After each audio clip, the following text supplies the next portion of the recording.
Carlo. Vous êtes prêts pour l'histoire? Oui. Chaque soir, dans la famille Ogre, c'est la même histoire. Tout le monde prend place autour de la grande table du dîner. Et Papa Ogre pose la question redoutée. Alors, mes ogrillons, combien d'enfants avez-vous effrayés aujourd'hui? Et chaque soir, c'est la même histoire. Les ogrillons se vantent d'en avoir terrorisé des dizaines, des centaines même. Tous, sauf Oscar Ogre. Oscar Ogre n'a jamais terrorisé un seul enfant. Il est la risée de la famille. Un matin, Papa Ogre lui lance. Oscar, ça commence à bien faire. Si ce soir tu n'as fait peur à aucun enfant, pas de dessert. Pour Oscar Ogre, c'est la catastrophe. On est mardi, et mardi, c'est le jour du gâteau à la crème, son préféré. Pas question de rater ça. Le problème, c'est que les enfants, Oscar Ogre les a en horreur. Ils crient, ils sautent, ils mangent leurs crottes de nez. Ils rouspètent et ils rigolent trop fort. Ils lui font très, très, très peur. Pour les effrayer, c'est plutôt compliqué. En s'enfonçant dans la forêt, il chantonne pour se donner du courage. Les enfants, c'est pas bien méchant. Avec du riz, c'est même exquis. Avec du jus, c'est même goûtu. Et avec du vin, c'est un festin.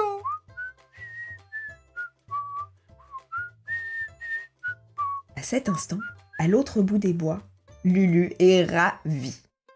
Depuis que le grand Armand a dit que des ogres vivaient dans la forêt, elle ne pense qu'à les débusquer. À chaque bosquet, elle se demande. Serait-ce des cheveux d'ogre? À chaque talus, Et là, peut-être des fesses d'ogre? un bruit qui résonne au loin. Certainement un ogre qui approche. Lulu n'a pas peur du tout. Pas comme ses amis qui ont tous refusé de l'accompagner. Elle avance gaiement. Son odeur poivrée de petite fille ne tarde pas à venir chatouiller les narines d'Oscar Ogre. Il aperçoit ses cheveux blonds briller quelques arbres plus loin. Il la laisse s'approcher, puis, fermant les yeux bien fort pour se donner du courage, il surgit devant elle en criant « Bouh! Saperlipopette! s'exclave la fillette. Failli me faire sursauter! Je cherche les ogres qui habitent cette forêt. Peux-tu m'aider? Oscar Ogre est tellement surpris qu'il en oublie sa peur à lui.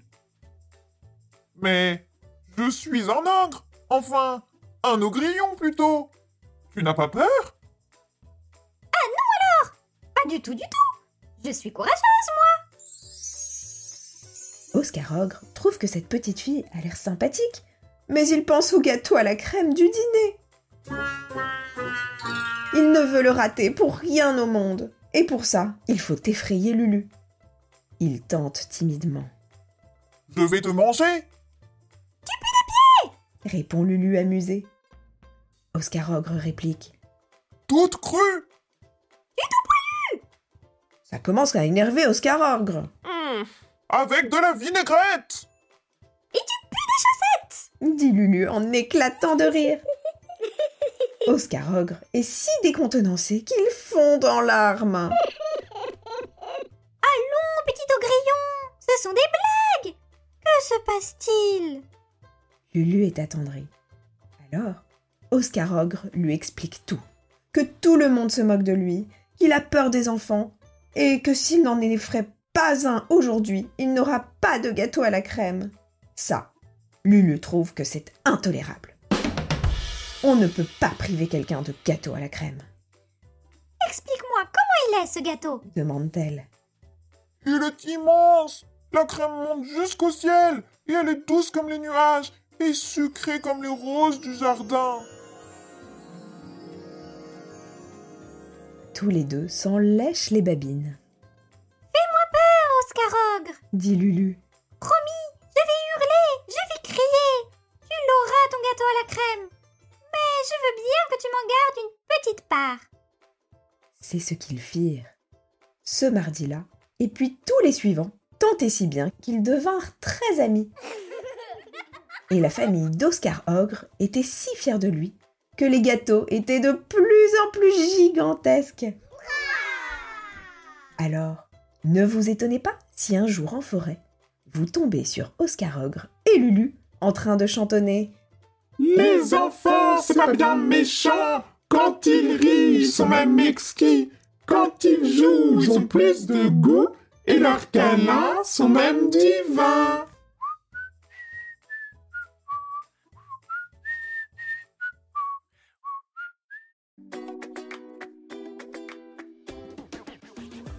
À bientôt.